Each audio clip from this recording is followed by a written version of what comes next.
what I want to talk about today is one aspect of the meditation that is something, because I work with a lot of meditators, and I do interviews with them, and I'll talk about their practice. And it's very, very, one of the most common things that come up pretty much across the board with all meditators, including me. I recognize it in my own practice, is a very subtle tendency, sometimes strong tendency, but it's that really, the roots are at a very subtle level, to gain something from the practice. Now, we all come to meditation for some reason. When maybe either we're not satisfied with where we're at in life right now. It could be one reason. So, okay, maybe I'll do meditation and reduce my stress and more happiness, etc. That is a benefit of the practice for sure. Other people might go to meditation thinking, I'm aspiring to something like, no, my potential is out there and I can reach my potential, my greater potential.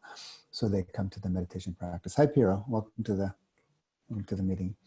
So whether you're coming from some type of dissatisfaction and moving towards some type of spiritual practice to find a more satisfying way to be in the world, or you're actually aspiring to something, there is a subtle tendency, and this is it's just a thing that the ego does, not necessarily a bad thing, good thing. I guess in some cases it's good. In other cases it can be problematic, but it's just a thing. It's just a mechanism of the ego, is to not be here, but to be in the future, or not to be here, but to be with what we're trying to gain. There's this kind of grasping and clinging for something in the future.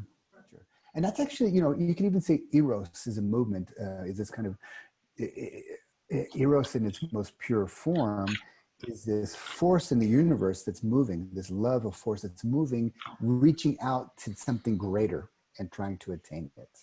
Now God, agape, the love from God, is reaching down to the lesser and including, whereas eros is driving us forward. So we all have this force inside of us that's driving towards greater, becoming more. And that force itself is good. And at the same time, if we hook onto that force that's inside of all of us, it's part of the universe, we can get it's very easy to get caught in a seeking attitude, that we always want something in the future, and we're not really ever satisfied. And even when we get it, I'm thirsty, a glass of water. Even when we get it and I'm satisfied for a moment,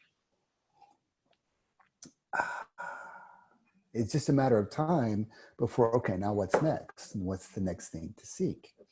And I was talking about, if you're a parent, you have kids if you're ever on a road trip with your kids, they're in the back seat and you're saying, are we there yet? And it drives the parents crazy. And I have two little girls now, 6-year-old and a 2-year-old, almost 3-year-old actually.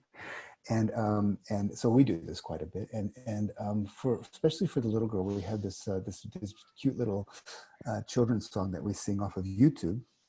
That's about that. And it's Are We There Yet? And it's a cartoon of parents driving along, and there's kids in the back. And the kids are saying, are we there yet? And the parents are saying, not yet. They're nice parents. And the kids are saying, are we there yet? Not yet.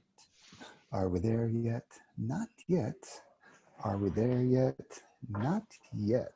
So there's this constant, are we there yet? And then the father has this great idea in the song.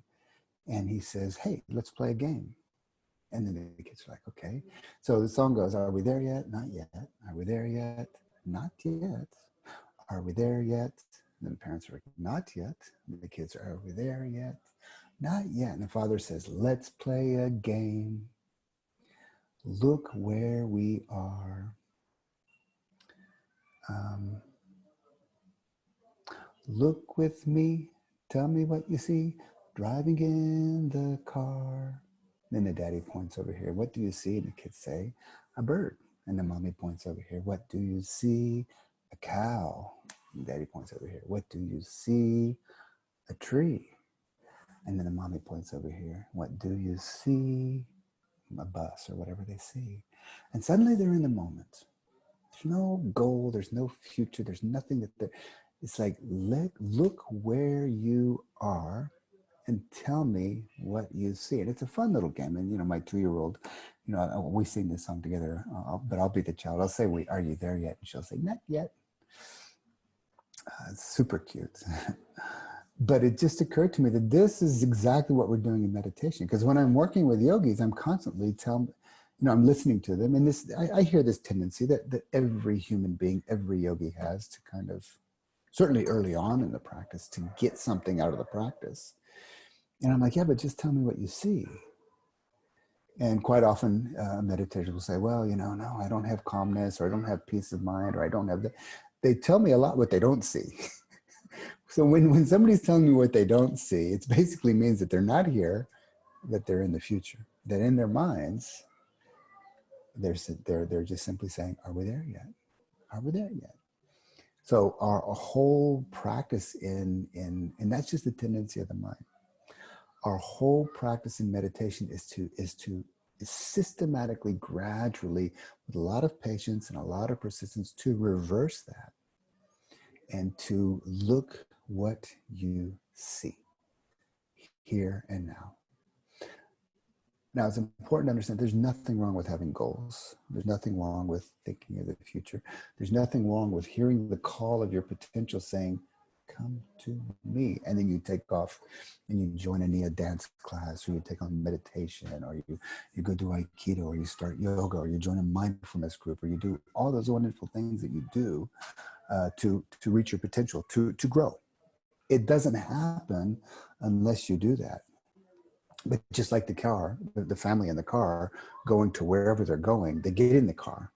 They have to, okay, that's our goal. We can check the time. We get on the highway. They're on the highway. It's like nothing else to do, but just kind of just make sure that the car stays on the highway. And now let's be here. And in a way, that's what we want to find in our meditation. We want to have both of those aspects. We do want to have this intention, this kind of an idea of what we want to gain. And the more universal your goal is, the more, oriented it will be to kind of meditation. So if you want to gain, like, if you want to, make a lot of money, or find a partner, or whatever, or get a new job, meditation can somehow benefit you in those areas, but it's very much for the self, for the ego.